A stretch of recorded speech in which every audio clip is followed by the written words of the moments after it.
Bismillahirrahmanirrahim.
Peristiwa Perang Mu'tah,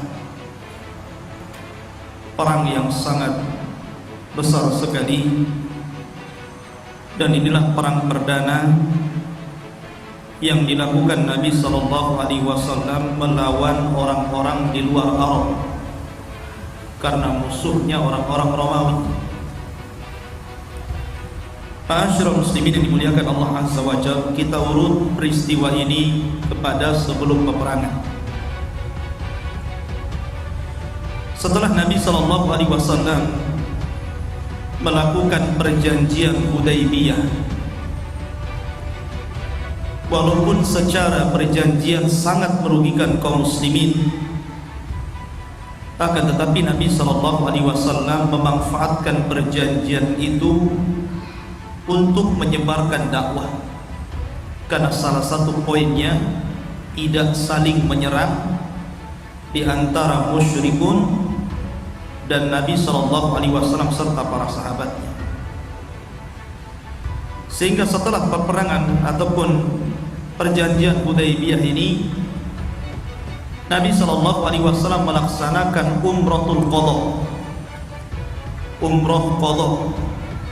Karena sebelumnya ketika Nabi SAW hendak umrah tidak jadi, sehingga masuk pada perjanjian Hudaybiyah baru setelahnya Nabi SAW dan 200 pasukan kemudian melakukan umrah qadha. Nah, selepas umrah, ketika Nabi SAW kemudian sampai di Dzulhulaifah, kemudian memulai niat ihram ataupun niat umrah dan menggunakan kain ihram, kemudian bertolak ke Mekah, maka Nabi SAW membawa persenjataan. Dikhawatirkan terjadi pengkhianatan dari orang-orang Quraisy, tapi senjata itu disimpan di tempat yang orang-orang Quraisy tidak tahu. Kemudian sesampainya di Mekah, biasa Nabi SAW melakukan rukun umrah seperti bertawaf 7 kali. Lah orang-orang musyrik ketika itu memandang para sahabat Nabi SAW yang sedang tawaf, sehingga sebagian mereka kemudian mengatakan, unzuru ila Muhammadin wa ashabi qad auhanatkum humma Yathrib. Lihatlah Muhammad dan para sahabat telah ditimpa penyakit kepada mereka dari negeri Yathrib, maksudnya negeri Madinah. Maka mendengar kemudian mereka dituduh membawa penyakit daripada Yathrib, maka Nabi SAW pun kemudian memerintahkan para sahabatnya untuk membuka bahu kanannya ketika kain ihram dibuka, diselendangkan. Kemudian 3 putaran pertama Nabi SAW yurammil. Yurammil itu artinya berlari-lari kecil. Apa maksudnya berlari-lari kecil ini? Untuk idharul quwah, menampakkan kekuatan. Kayak antum tentara lihat kalau sedang yel-yel itu berbaris itu kan, menunjukkan tenaganya. Kenapa kemudian selendangnya ditaruh di sini? Biar tahu bagaimana besarnya bahu para sahabat. Jadi tampakkan bagaimana orang kalau nampakkan tenaga kan begini ya, ada binaraga itu kan. Jadi sengaja diselendangkan di sini biar mereka paham bagaimana tenaga para sahabat. Kemudian sambil berlari-lari kecil. Dan itu menjadi sunnah tawaf. Sunnah tawaf itu pada putaran 3 putaran pertama lari-lari kecil. Kemudian selendangnya biarkan sebelah sini nampak. Kemudian setelah Nabi SAW sa'i, kemudian mencukur rambut, selesai umrah, maka Nabi SAW sempat menetap 3 hari. Baru kemudian sebelum pulang, Nabi menikahi Maimunah bintul Harith dan membawa pulang ke Madinah. Sesampainya di Madinah, maka Nabi SAW kedatangan saudara daripada Khalid ibn Walid, namanya Al-Walid ibn Walid. Datang hijrah dari Mekah ke Madinah, kemudian mengislamkan diri, bersyahadat di hadapan Nabi SAW. Kemudian Nabi senang dan bertanya tentang saudaranya Khalid bin Walid. Kemudian Nabi SAW memuji Khalid, kemudian menyarankan untuk masuk Islam. Maka Al-Walid ibn Walid saudaranya akhirnya menulis surat kepada saudaranya Khalid bin Walid bahwa Nabi SAW bertanya tentang dirimu, memujimu dan berharap engkau masuk Islam. Sebenarnya Khalid bin Walid itu sudah terpikir ingin masuk Islam. Akan tetapi kenapa Khalid menjadi lambat masuk Islamnya? Kecuali setelah adanya perjanjian Hudaybiyah, karena Khalid bin Walid itu masih jatuh cinta dengan Abu Jahal. Abu Jahal ini seorang yang bijak kalau bicara. Namanya Amr bin Hisham. Orang jahiliyah menyebutnya Abul Hakam. Kenapa disebut Abul Hakam? Karena kalau bicara itu bijak, masuk di akal, bisa menenangkan. Tapi karena dia menolak hidayah Allah Subhanahu wa ta'ala masuk Islam, maka Nabi SAW mengganti kalimat Abul Hakam dengan Abu Jahal. Ya, Abu Jahal itu Abu bapak, Jahal itu bodoh, bapak bodoh. Ya. Akhirnya kemudian Khalid bin Walid pun ketika mendapatkan hidayah dalam hatinya, ingin berangkat dan hijrah ke Madinah, dia pun mengajak kawannya namanya Utsman ibn Talha. Di tengah jalan rupanya berjumpa dengan kawannya juga namanya Amr ibn As. Dan 3 orang ini termasuk pembesar Quraisy, Khalid ibn Walid, Utsman ibn Talha dan Amr ibn As. Ini 3 pembesar Quraisy, semuanya masuk Islam, diajak oleh Khalid bin Walid. Makanya ketika Khalid kemudian sampai di kota Madinah, dia berjumpa dengan Abu Bakar Siddiq radhiyallahu anhu. Kemudian dia mengatakan, "Ya Abu Bakar, aku sering bermimpi. Dalam mimpiku seolah-olah aku berada di tempat yang sangat sempit sekali. Tiba-tiba aku dipindahkan ke tempat yang sangat luas sekali." Maka Abu Bakar mengatakan, "Ya Khalid, itu pertanda bahwa engkau akan meninggalkan agama jahiliyah dan akan masuk ke dalam agama Islam. Masuklah ke agama kami." Akhirnya kemudian Khalid datang kepada Nabi SAW dan bersyahadat di hadapan, mengatakan, "Asyhadu an la ilaha illallah wa asyhadu annaka Rasulullah." Kemudian Khalid mengatakan, "Ya Rasulullah, ud'uli, berdoalah untukku, an yaghfirallahu ala ma mawah, agar Allah subhanahu wa ta'ala mengampuni dosa-dosa yang telah aku perbuat. Karena bagaimanapun Khalid selama puluhan tahun mengangkat senjata untuk membunuh kaum muslimin. Lihatlah dalam perang Badar, lihat dalam perang Uhud, jiwa kaum muslimin melayang di tangan Khalid, dan Khalid tidak pernah terkalahkan menjadi pemimpin perang di masa jahiliyah. Makanya dia mengatakan, ya Rasulullah, berdoalah untukku kepada Allah agar Allah mengampuni dosa-dosa. Maka Nabi SAW hanya mengatakan, ya Khalid, fa innal islama tajubbu ma qabla. Wahai Khalid, Islam itu menghapus dosa-dosa sebelum Islam. Dengan kamu bersyahadat itu secara otomatis dosamu sudah hilang. Ma'asyiral muslimin yang dimuliakan Allah subhanahu wa ta'ala. Kemudian Nabi SAW pun setelahnya, tepat pada tahun 8 Hijriah setelah perjanjian Hudaybiyah, artinya 2 tahun lagi sebelum wafat Nabi SAW, maka Nabi SAW mulai menyebar Islam keluar Arab, sebagaimana janji Nabi SAW dalam setiap dakwahnya ketika di Mekah, qulu la ilaha illallah tamliku bainal arabi wal a'jam. Katakan la ilaha illallah, karena kalimat itu akan menguasai bangsa Arab dan bangsa non-Arab. Maka Nabi mulai melancarkan surat-surat, diberikan ke Najasyi, kemudian dilancarkan ke Mesir sampai ke Romawi. Ketika itu Nabi SAW mengirim surat ke salah satu raja yang menguasai Balqa, namanya Sarahbil ibn Amr al-Ajdi.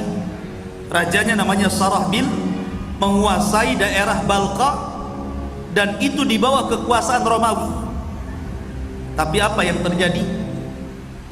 Al-Harith ibn Umair yang mengantar surat itu rupanya dibunuh, disalib, disiksa dan dibunuh.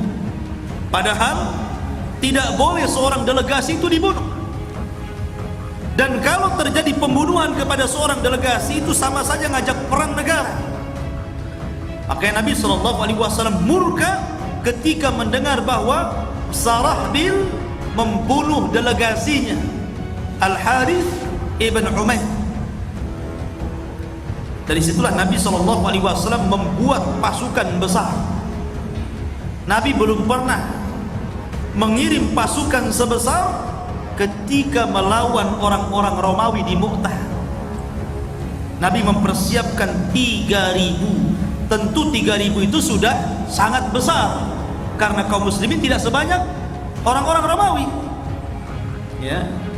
Akhirnya kemudian bergeraklah pasukan itu. Ketika itu Nabi SAW meminta kepada 3 tokoh penting dan 3 tokoh sentral ketika itu untuk menjadi pemimpin perang dan pembawa liwa bendera putih.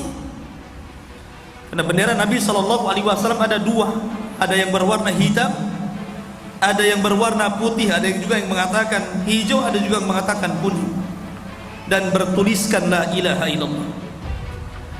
Lah kemudian kata Nabi SAW, Rasul memanggil Zaid ibn Harith.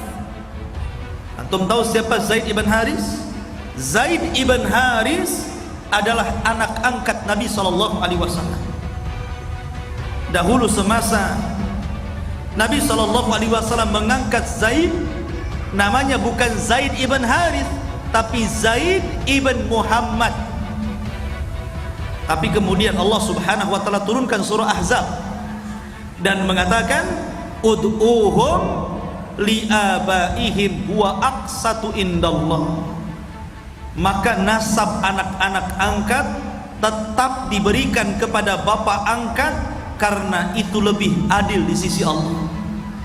Akhirnya dirubah lagi, dari Zaid ibn Muhammad dikembalikan menjadi Zaid ibn Harithah. Dan itu menjadi hukum fikih. Tidak boleh kalau anda mengangkat anak angkat dinasabkan kepada anda bapak angkatnya, tapi tetap dinasabkan kepada bapak aslinya siapa. Sebagaimana Zaid ibn Harithah. Lah Zaid ibn Harithah ini anak angkat yang paling dicintai Nabi SAW. Makanya Usamah bin Zaid juga putranya Zaid ibn Harithah pun cucu angkat Nabi SAW yang sangat disayang Rasul. Yang kelak sebelum wafatnya Rasul, dia disuruh untuk menjadi pemimpin perang untuk melawan Romawi. Tapi sebelum Rasul mengutus mereka, keburu meninggal dunia, dan baru diberangkatkan di zaman Abu Bakar. Itu pun padahal beliau masih muda, tapi kehendak Nabi SAW tentu putusannya berdasarkan wahyu. Tapi yang jelas bahwa Zaid ibn Harithah ini adalah orang yang dicintai Nabi SAW.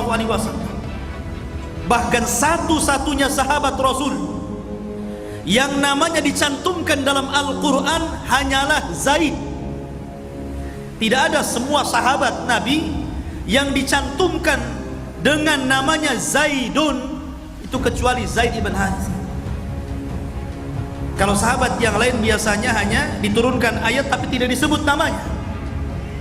Tapi Zaid disebutkan namanya dalam Al-Quran ketika Zaid menikah dengan Zainab bintul Harith.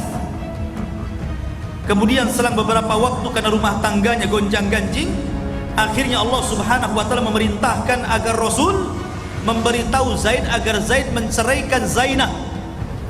Kemudian Zaid pun menceraikan Zainab. Tapi setelah hilang masa iddahnya, tiba-tiba Allah perintahkan Rasul menikahi Zainab, bekas istri anak angkatnya.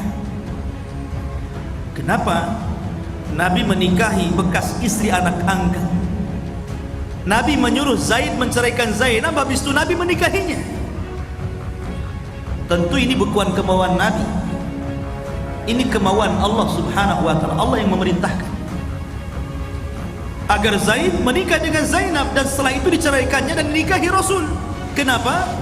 Untuk menghilangkan adat istiadat yang batil, di mana di zaman jahiliyah tidak boleh menikah dengan istri anak angkat. Padahal anak angkat bukan anak kandung. Anak angkat itu tidak ada hubungan mahram. Maka bekas istrinya pun tidak ada hubungan mahram dengan bapak angkatnya, sehingga boleh dinikahi. Itu maksudnya, untuk menghilangkan adat istiadat ini. Lah Zaid ini tumbuh di lingkungan Nabi SAW. Dialah yang banyak menemani Nabi SAW ketika dakwah, termasuk ketika Rasul berangkat ke Taif, kemudian disakiti oleh orang Taif. Yang melindungi Nabi SAW adalah Zaid ibn Harithah. Makanya ketika perang Mu'tah tepat pada tahun 9 Hijriah, Nabi meminta agar Zaid yang memimpin perang, dan dialah yang mengomando pertama dalam peperangan dan membawa liwa bendera putih yang kemudian menjadi simbol bendera kaum muslimin.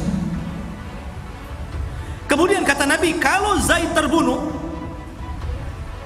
maka pemimpin yang kedua adalah Ja'far bin Abi Thalib. Ikhwan, Ja'far bin Abi Thalib ini adalah sepupu Nabi. Dia saudara daripada Ali bin Abi Thalib, hanya beda setahun usianya. Tapi Ja'far bin Abi Thalib ini adalah orang yang awal-awal masuk Islam. Dia orang yang termasuk juga disiksa oleh orang-orang Quraisy, disakiti oleh orang-orang Quraisy, sehingga ketika Nabi SAW mengharuskan orang-orang yang masuk Islam yang ditekan di Mekah agar hijrah, kemudian memilihkan tempat hijrah yang terbaik kemana? Ke Habasyah. Karena di sana ada raja yang tidak pernah menzalimi rakyatnya. Dialah Raja Najasyi, namanya Ashamah bin Afjur. Maka berangkatlah rombongan pertama bersama Utsman bin Affan dan putri Nabi Ruqayyah. Ja'far pun ikut berangkat beberapa orang menuju Habasyah. Dia tinggal di Habasyah selama 7 tahun.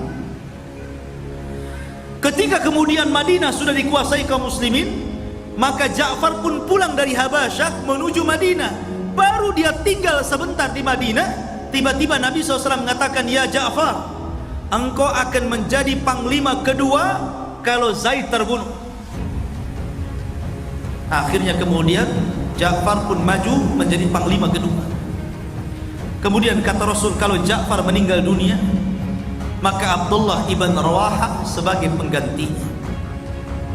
Dan Abdullah ibn Rawaha adalah sahabat yang rajin puasa. Sampai-sampai Anas bin Malik radhiyallahu anhu mengatakan, dalam situasi apapun Abdullah ibn Rawaha itu tidak pernah meninggalkan puasa, walaupun dalam perang Mu'tah sekalipun dia sedang puasa. Sampai dijelaskan suatu ketika, kami dan seluruh para sahabat tidak sanggup menjaga puasa kami karena panasnya yang luar biasa. Kata Anas, kecuali dua orang yang tidak membatalkan puasa. Pertama Nabi SAW, dan yang kedua Abdullah ibn Rawaha. Ya, luar biasa Abdullah ibn Rawaha. Maka ketika kemudian barisan pun dibuat 3 pasukan. Yang pertama pasukan inti dipimpin oleh Zaid ibn Harithah. Kemudian pasukan kedua dipimpin oleh Ja'far bin Abi Thalib. Kemudian pasukan ketiga dipimpin oleh Abdullah ibn Rawaha. Tiba-tiba Abdullah ibn Rawaha menangis. Menangis di hadapan pasukan. Sehingga kemudian dikatakan, "Ya Abdullah, wa ma yubki? Hal anta khaif?" Wahai Abdullah, kenapa anda menangis? Kau takut ya? Kata Abdullah ibn Rawaha mengatakan, "Wallahi demi Allah, aku tidak tahu. Walakinni tadzakartu qaulallahi ta'ala." Tapi aku mengingatkan firman Allah Subhanahu wa ta'ala. Maka orang-orang mengatakan, firman yang mana wahai Abdullah? Maka Abdullah ibn Rawaha kemudian membacakan tentang jahannam. Wa in minkum illa wariduha kana ala rabbika hatman maqdiyah thumma nunajjil ladzina taqaw wa nadharu adh-dhalimina jisiyah. Dia teringat dengan ayat ini. Wa in minkum illa wariduha, kalian semua akan melalui siratal mustaqim. Dan siratal mustaqim itu jisrun mamdudun fawqa jahannam, sebuah jembatan yang terbentang bawahnya jahannam. Dan kalian pasti melewatinya. Dan itu keputusan Allah Subhanahu wa ta'ala yang tidak mungkin tidak. Kemudian Allah mengatakan, "Tsumma nunajjil ladzina taqaw." Dan orang-orang yang bertakwa akan diselamatkan, tapi orang-orang yang zalim akan dijatuhkan dan dimasukkan ke dalam jahannam. Katanya Abdullah ibn Rawaha, demi Allah, aku selalu mengingat ayat ini dalam peperangan, sehingga kalau Allah wafatkan diriku, apakah aku bisa selamat dari jembatan itu atau tidak?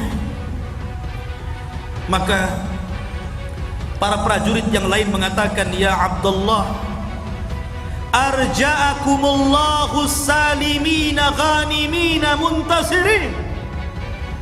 Wahai Abdullah ibn Rawaha, ku doakan engkau, mudah-mudahan kau pulang dengan selamat. Mudah-mudahan kau pulang membawa harta rampasan perang yang banyak. Mudah-mudahan kau dimenangkan Allah Subhanahu wa ta'ala, disemangati oleh pasukan. Tapi Abdullah ibn Rawaha mengatakan, tidak, aku tidak mengharap itu. Aku tidak mengharap, aku ingin selamat. Justru aku mengharap dalam peperangan ini, aku ingin mati syahid. Aku ingin dicabik-cabik tubuhku oleh musuhku. Dan aku tidak mengharapkan kemenangan. Ma'asyiral muslimin yang dimuliakan Allah Azza wa Jalla, akhirnya bergeraklah pasukan Nabi SAW menuju Balqa, sebuah daerah di bawah kekuasaan Romawi, dan itu kota pertengahan di daerah Urdun, tengah-tengah daerah Urdun di zaman sekarang. Berangkatlah mereka berhari-hari, berminggu-minggu, berbulan-bulan. Mungkin kalau orang tidak kuat fisik sudah capek di jalan, ya. Tapi para sahabat dulu itu memang luar biasa, dididik untuk jihad, memiliki fisik yang tangguh. Tidak ada pesawat, tidak ada mobil. Zaman sekarang kan kalau perang enak saja, orang yang entah di mana tapi nembakin orang.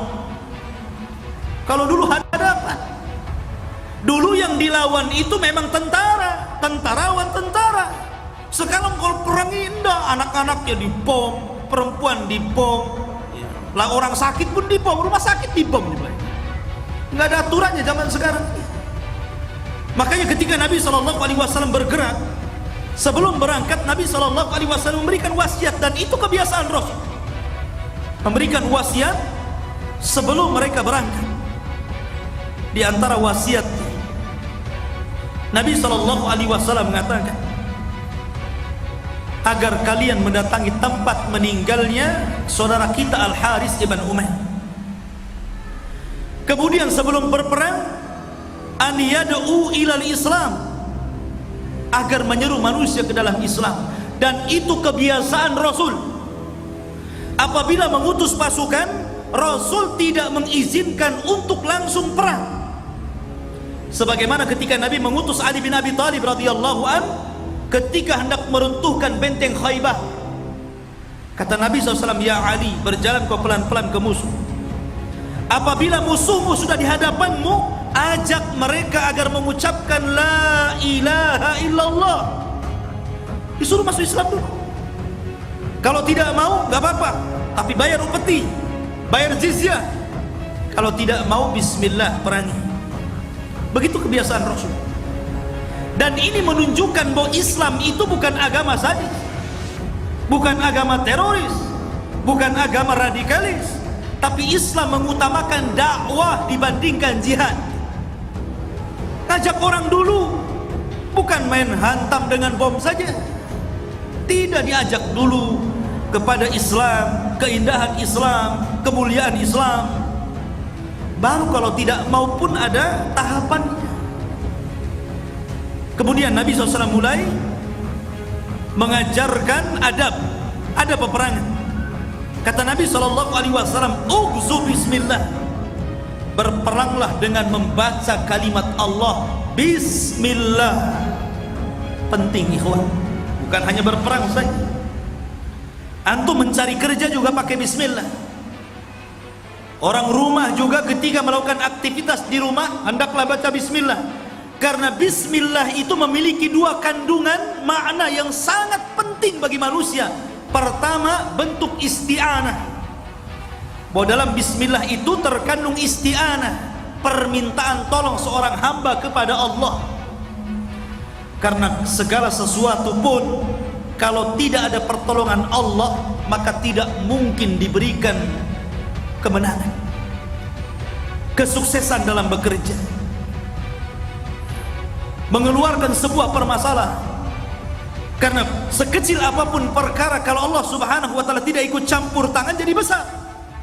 Tapi sebesar apapun masalah, kalau Allah tolong dan ikut campur tangan, maka masalah itu akan kecil. Maka bacalah bismillah. Yang kedua, tabarrukan. Karena orang yang melakukan aktivitas setelah membaca bismillah, maka pekerjaan itu menjadi berkah. Bukan hanya sekedar halal, tapi berkah. Artinya walaupun bekerja nih umpamanya dapatnya hari ini tidak banyak, antum mungkin jual cincau atau gojek atau apa gitu kan, yang penghasilannya biasa antum dapat 1 juta, kok hari itu dapat 200.000 saja.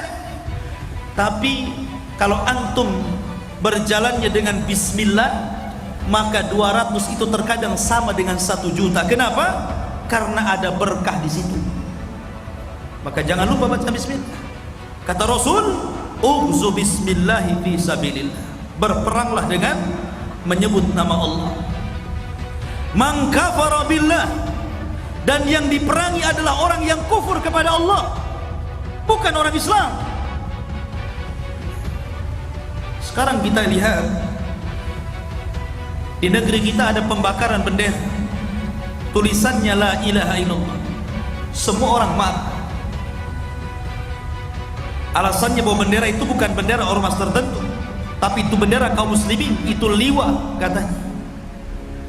Sehingga ada orang yang kemudian memarahnya memuncak sampai membuat iklan di YouTube bawa pedang. Ada yang bawa pedang, ngutuk-ngutuk, mencaci memaki, siap jihad, siap perang. Yang Anda hadapi ini siapa? Di sini Nabi SAW mengatakan, man kafara billah, Anda harus berhadapan kalau ingin perang jelas-jelas dengan orang kafir. Mereka kaum muslimin. Nikmat aman itu nikmat besar. Anda boleh marah, Anda boleh marah, dan saya pun marah ketika ada orang yang membakar kalimat la ilaha illallah. Tetapi kita kemudian tidak perlu kemudian tersulut emosi sampai siap jihad, siap perang, siap mati syahid, ngangkat senjata. Gimana antum aturan jihadnya di mana?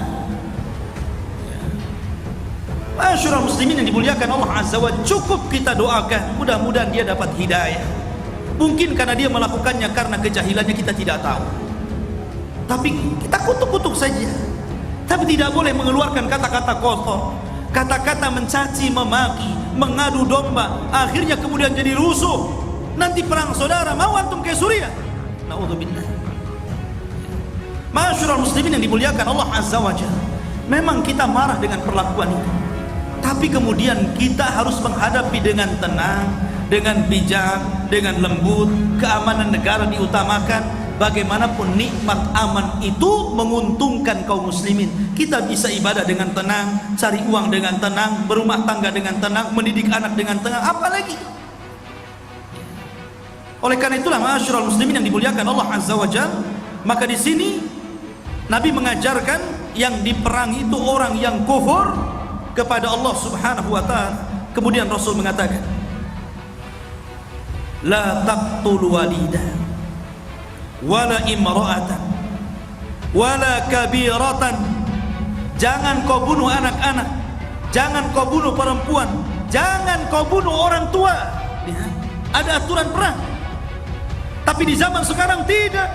Main rudal saja dihantam di sebuah tempat, tank-tank kemudian ditembakkan, kemudian tembakan asal berudul saja, yang mati ya anak-anak, orang tua, yang bukan tentara ya sipil, semua mati. Islam tidak mengajarkan seperti itu. Anda berperang melawan tentara-tentara saja, itu pun tentara yang kafir kepada Allah. Mereka orang-orang lemah. Itulah aturan jihad. Nabi mengajarkan aturan jihad dulu. Bahkan mengatakan wala taqta'u nakhlan wala syajaratan. Ketika perang pun tidak boleh merusak pohon, tidak boleh menebang, tidak boleh menebas. Jangan kemudian merusak pohon. Bahkan Rasul mengatakan wala tahdimu jidranan wala bina. Jangan kau hancurkan tembok dan bangunan. Sedemikian ketatnya adab jihad itu. Menunjukkan Islam itu indah. Walaupun yang diserang negara kafir umpamanya, tidak boleh kita bakar hutannya, kemudian kita runtuhkan gedung-gedungnya. Cukup kita perangi orangnya saja. Kecuali kalau dalam gedung itu tentara semua, ya iyalah, lain ceritanya. Gimana kan? Kalau zaman sekarang kan nggak zaman dulu. Kita bawa pedang, mereka bawa rudal, habislah kita. Masyaallah muslimin yang dimuliakan Allah Azza wa Jalla, maka berangkatlah mereka menuju Mu'tah. Sesampainya di Mu'tah, rupanya tentara orang-orang Romawi tidak diperkirakan sebelumnya oleh para sahabat Nabi. Dikiranya 3.000 pasukan sudah besar, rupanya mereka melawan 200.000. Bayangkan, 200.000 melawan 3.000 orang. Itu 1 banding berapa itu? Sehingga para sahabat ketika itu kebingungan. Ini tentara banyak nih, kita 3.000 orang saja, di hadapan kita 200.000 orang. Ada yang mengatakan 250.000. Akhirnya sebagian mereka bermusyawarah dan mengatakan, bagaimana kalau kita nulis surat kepada Rasul? Apa yang harus kami lakukan menghadapi 200.000 pasukan? Atau bagaimana kalau seandainya kita mundur dulu, kita buat siasat? Atau bagaimana kalau seandainya kita meminta bantuan agar ditambah lagi pasukan? Tapi ketika itu Abdullah ibn Rawaha adalah orang yang menyemangati para sahabat. Dia mengatakan di hadapan para sahabat yang ketika itu nyalinya hampir ciut melawan pasukan yang banyak.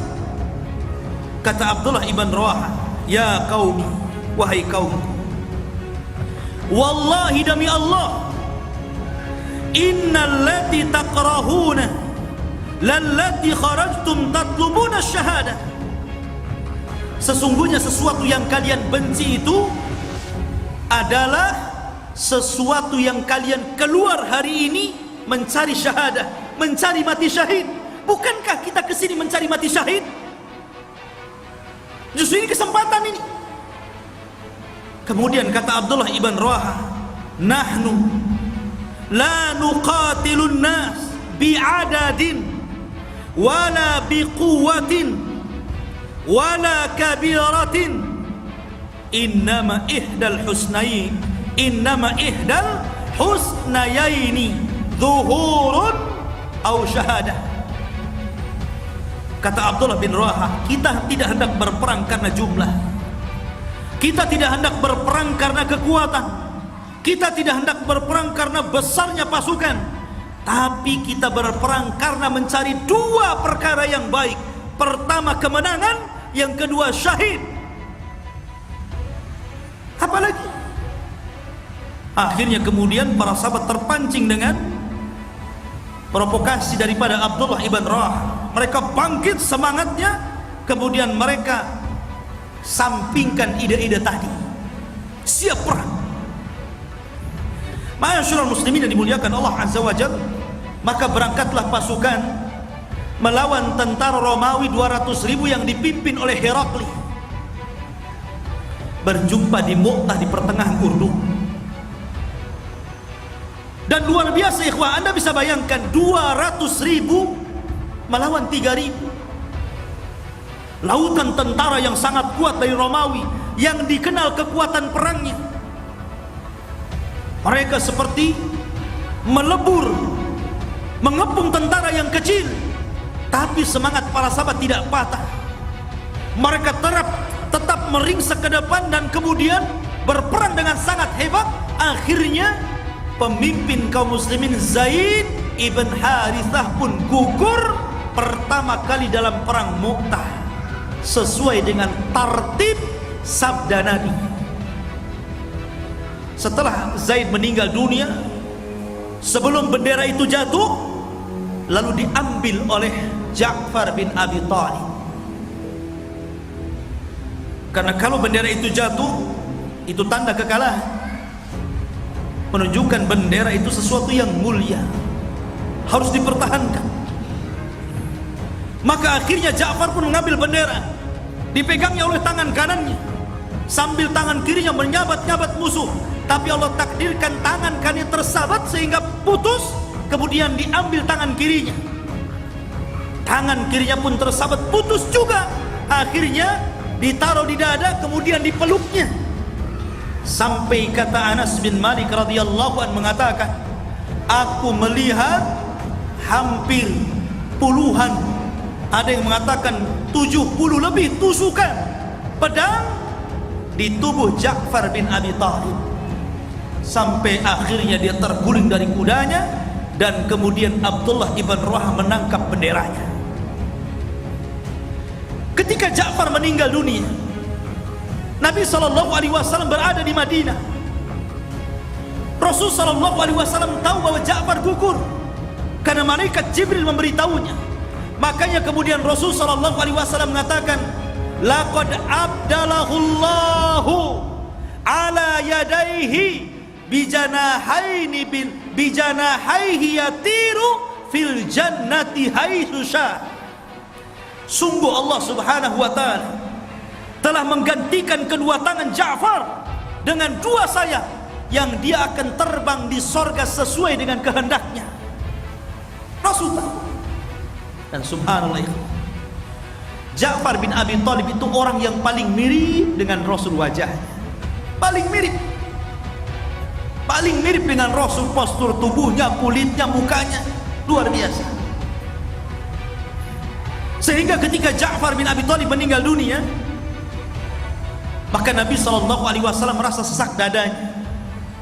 Bagaimanapun ikhwan, Ja'far sudah 7 tahun berada di Habasyah, di tempat hijrahnya, di tempat pengungsian kaum muslimin ketika kaum muslimin tertindas di kota Mekah. Kemudian pulang ke Madinah. Akhirnya kemudian baru berjumpa beberapa waktu dengan Nabi SAW. belum lama bercengkrama dengan Rasul. Dan Ja'far pun hanya memiliki anak-anak kecil karena usia meninggalnya itu di bawah 40 tahun, masih muda. Sehingga ketika kematian Ja'far, Rasul kemudian merasa sedih sekali.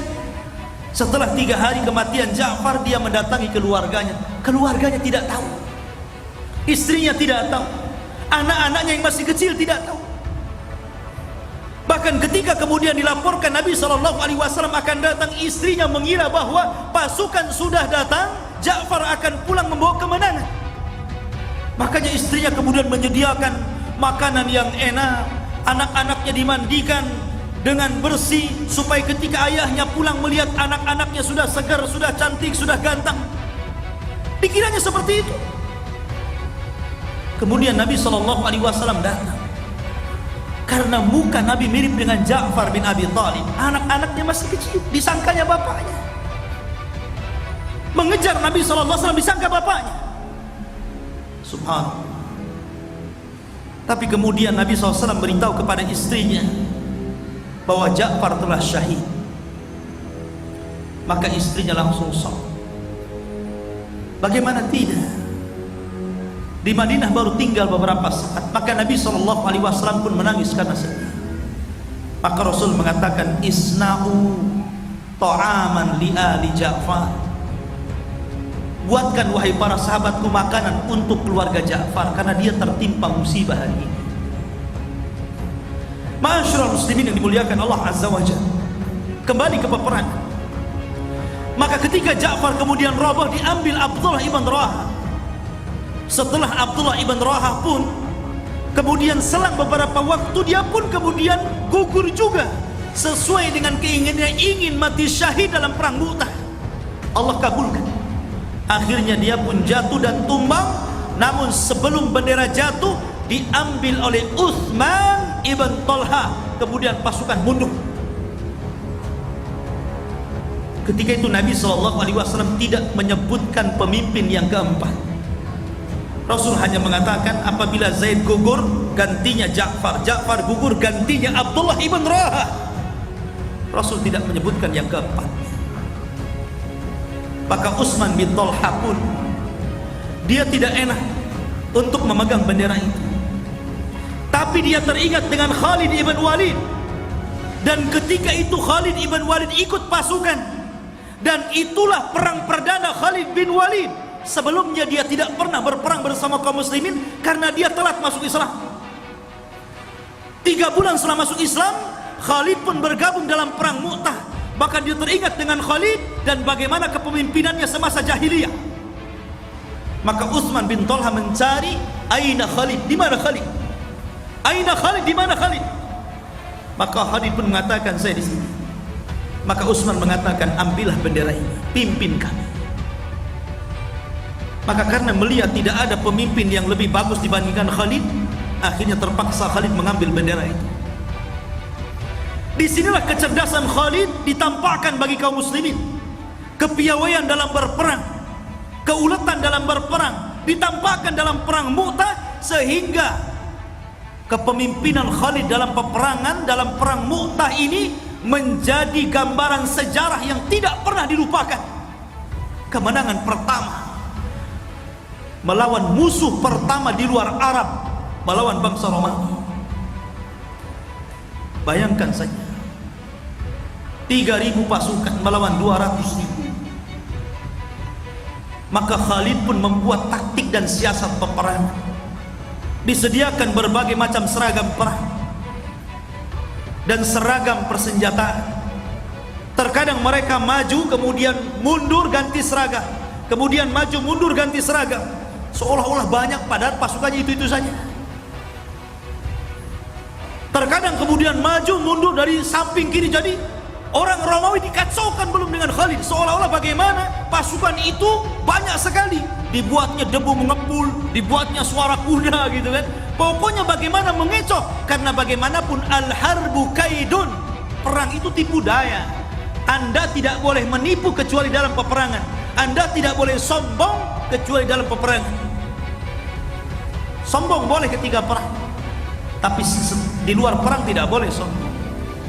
Menipu boleh dalam peperangan, tapi jangan menipu di luar peperangan. Zaman sekarang terbalik, kalau perang jujur, kalau di luar perang nipu. Masyaallah muslimin yang dimuliakan Allah Subhanahu wa taala. Akhirnya Khalid bin Walid berhasil kemudian memenangkan perang itu. Sehingga dalam riwayat Bukhari, hadis yang ke-611, Rasul sallallahu alaihi wasallam mengatakan, ketika dia diberitahu malaikat Jibril gugurnya Zaid, yang mengatakan usiba Zaid, Zaid telah meninggal dunia, semoga Allah mengampuni dosa-dosanya. Kemudian usiba Ja'far, Ja'far pun telah meninggal dunia, semoga Allah mengampuni dosa-dosanya. Kemudian wa usiba Abdullah ibn Rawaha, dan juga telah meninggal Abdullah ibn Rawaha, semoga Allah Subhanahu wa taala mengampuni dosa-dosanya. Sambil Rasul menangis, Rasul mengatakan hatta akhadar rayata saifun min suyufillahi hatta fatahallahu alaihi. Sambil menangis Rasul mengatakan, sungguh sekarang bendera itu sedang dipegang oleh pedang dari pedang-pedang Allah. Di tangannya kemenangan Allah, Allah menangkan mereka. Di tangannya Allah menangkan mereka. Dialah Khalid ibn Walid, saifun min suyufillah, pedang dari pedang-pedang Allah. Masyaallah muslimin, maka ketika kemudian Khalid memimpin perang, karena Khalid ini ikhwan, orang yang ditakuti setelah kejadian ini, Khalid orang yang ditakuti. Setiap Khalid memimpin perang setelah perang Mu'tah, hampir dipastikan tidak pernah kalah. Sehingga terkadang akidah manusia terganggu. Makanya di zaman Umar bin Khattab, ketika menjadi khalifah, dia memecat siapa? Khalid ibn Walid. Padahal Khalid itu kalau jadi panglima perang gak pernah kalah, tapi Umar sengaja memecatnya dan menggantikan dengan Abu Ubaidah ibnul Jarrah. Kenapa? Supaya manusia tidak tawakal dengan Khalid, supaya manusia tidak tawakal dengan Khalid, tapi tawakal dengan Allah. Dikhawatirkan kalau ada Khalid, seolah-olah Khalid ini dikultuskan oleh pasukan, itu masalahnya. Pasti menang. Kenapa? Ada Khalid, kan masalah nanti. Makanya Khalid kemudian dipecat dan diganti oleh Abu Ubaidah ibnul Jarrah. Tapi pemecatan Khalid ini adab, karena ketika itu sedang perang melawan Qadisiyah, perang Qadisiyah melawan orang-orang Persia. Abu Ubaidah ibnul Jarrah menyembunyikan suratnya, sehingga pasukan tidak tahu, Khalid pun tidak tahu, supaya pasukan tidak down, maksudnya gitu ya. Baru setelah perang dimenangkan kaum muslimin, baru surat itu diberitahu. Lihat, adab, supaya tidak down dengan begitu. Tapi Khalid bin Walid itu memang demikian. Makanya Abu Bakar Siddiq radhiyallahu anhu ketika mengirim surat kepada Musailamah al-Kadzab, si nabi palsu, dia mengatakan, ya Musailamah, tobat kamu atau kuutus kepadamu Khalid bin Walid. Sampai ngancam Musailamah itu dengan mengirim Khalid bin Walid itu Abu Bakar. Kamu mau tobat nggak? Kalau nggak, kuutus Khalid memerangi kamu. Saking hebatnya Khalid itu, sampai Abu Bakar menjadikan dia kapolrinya. Masyaallah muslimin yang dimuliakan Allah Subhanahu wa taala. Akhirnya kemudian Khalid pun berhasil memukul mundur. Maka kerugian bagi musuh ketika itu banyak sekali, karena yang meninggal dunia dari kaum muslimin tidak banyak. Dari kaum muslimin itu yang meninggal hanya 12 orang, sementara dari orang-orang Romawi 3.350 orang. Gak bisa bayangkan. Kaum muslimin yang gugur berapa orang? 12 orang. Dari 3.000 itu cuma 12 orang saja yang meninggal mati syahid. Tapi orang Romawi meninggal 3.350 orang. Makanya wajar kata Khalid, Aku saja ketika perang pedangku 9 pedang patah. Jadi patah ganti lagi, patah ganti lagi, patah ganti lagi, sampai 9 pedang. Sehingga terakhir nggak ada pedang, ya sudah pakai besi apapun main pukul. Udah terakhir nggak ada pedang lagi.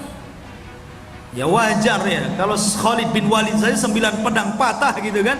Ya wajar kalau dari pihak musuh banyak. Dari situ ketakutan Romawi dan akhirnya mereka mundur. Maka peperangan pun dimenangkan. Sehingga ketika itu seorang Romawi datang kepada Khalid dan mengatakan, ya Khalid, apa kunci kemenanganmu sebenarnya? Maka Khalid hanya mengatakan, kami umat Islam nuhibbul mauta, sangat mencintai kematian. Tapi kalian tuhibbul haya, sangat mencintai kehidupan. Itulah kunci kemenangannya. Simpel. Kami suka mati, Anda suka hidup. Itu kuncinya. Ma'asyiral muslimin yang dimuliakan Allah Azza wa Jalla. Akhirnya Khalid pun tidak mengejar Romawi, sebab bagaimanapun mereka tentara besar. Yang penting mereka sudah kalah, sudah mundur balik lagi, sudah selesai. Maka Khalid pun pulang. Sesampainya di Madinah, rupanya para tentara ini diperlakukan oleh wanita dan anak-anak, dilempari kerikil-kerikil kecil. Karena mereka pulang bukannya membawa syahid, mereka mengatakan, farartum minal mauti ya firar. Buat apa kalian kembali ke Madinah? Buat apa kalian kembali dari peperangan, wahai orang yang lari dari peperangan? Lihat, anak-anak yang melempari, wanita-wanita melempari. Kenapa kalian pulang lagi? Harusnya mereka tumpas mereka sampai mereka habis, atau kalian yang habis gitu. Bayangkan, anak-anak yang melempari. Kalau sekarang kan senang, wah, suaminya selamat, nggak usah diteruskan bang, mati dia. Ma'asyiral muslimin yang dimuliakan Allah Subhanahu wa ta'ala. Tapi Nabi SAW mengatakan, hum laisu bil firar walakinnal kiram. Tidak, mereka bukan orang-orang yang lari dari peperangan, tapi mereka adalah orang yang pulang dari peperangan dan akan kembali ke peperangan untuk menghancurkan Romawi. Rasul membela. Dan subhanallah, selang 2 tahun setelah perang ini, tepat di bulan Rabiul Awal hari Senin tahun 11 Hijriah, Nabi SAW pun kemudian pupus, dan sebelumnya mempersiapkan pasukan besar untuk melawan Romawi, dipimpin oleh anaknya Zaid. Kalau dalam perang Mu'tah bapaknya yang mimpin, maka sebelum Rasul wafat, Rasul meminta anaknya, anak Zaid ibn Harithah, Usamah bin Zaid, memimpin perang melawan Romawi.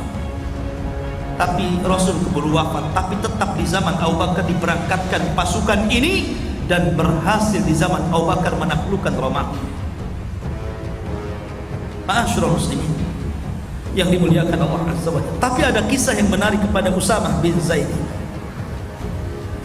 Usamah bin Zaid suatu ketika melalui beberapa tahap pertempuran.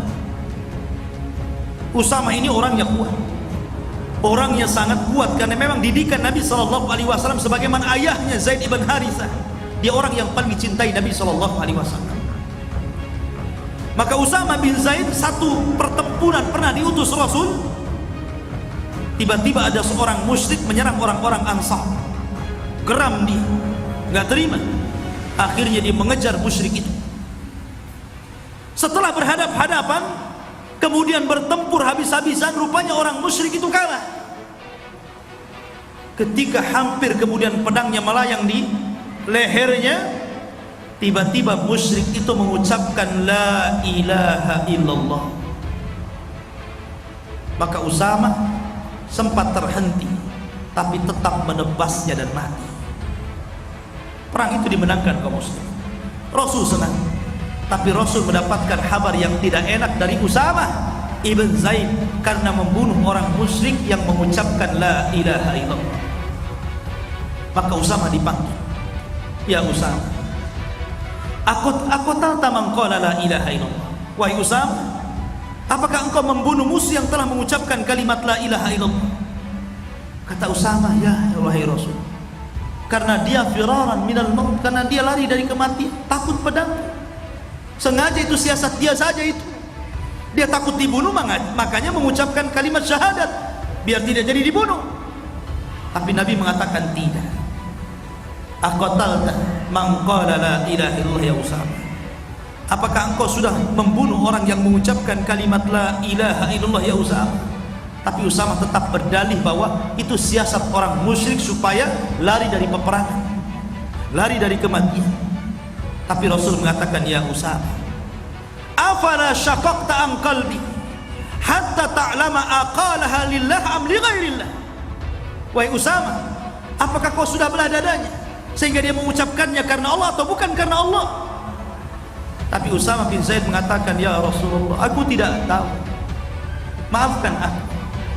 Usama baru sadar bahwa Rasul itu, Islam itu hanya memandang orang dari zahir, bukan dari batin. Pokoknya di depan kita ada orang yang mengucapkan kalimat la ilaha illallah saat perang atau di luar perang, apakah dia musuh atau bukan musuh, yang jelas dia bersyahadat, maka kita tidak boleh menebasnya karena dia sudah zahirnya muslim. Berarti Usama sudah membunuh seorang muslim. Makanya dia mengatakan, istaghfirli ya Rasul, ampuni aku wahai Rasul, aku tidak tahu. Tapi Rasul mengatakan, ya Usama, madza tasna bila ilaha illallah idza ja'atka yaumal qiyamah tuhaju 'alaika sahibuha? Wahai Usama, apa yang akan kau lakukan dengan kalimat la ilaha illallah kalau kalimat itu datang kepadamu pada hari kiamat, kemudian datang menghadap Allah dan mengatakan bahwa engkau pembunuh yang mengucapkannya? Apa yang kau akan lakukan di hadapan Allah? Apa yang akan kau pertanggungjawabkan di hadapan Allah, wahai Usama? Usama hanya mengatakan, ya Rasul, istaghfir. Tapi Rasul tidak menambah kecuali kalimat itu.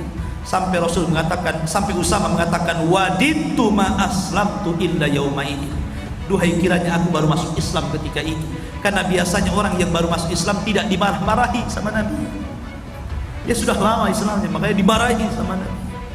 Tapi dari sini menunjukkan kemuliaan ayahnya Zaid bin Harithah turun kepada putranya Usama bin Zaid, dan dia ditunjuk oleh Rasul padahal ketika usianya belasan tahun untuk memimpin perang di akhir-akhir wafatnya Nabi sallallahu alaihi wa alihi wasallam. Inilah kilasan sejarah perang Mu'tah.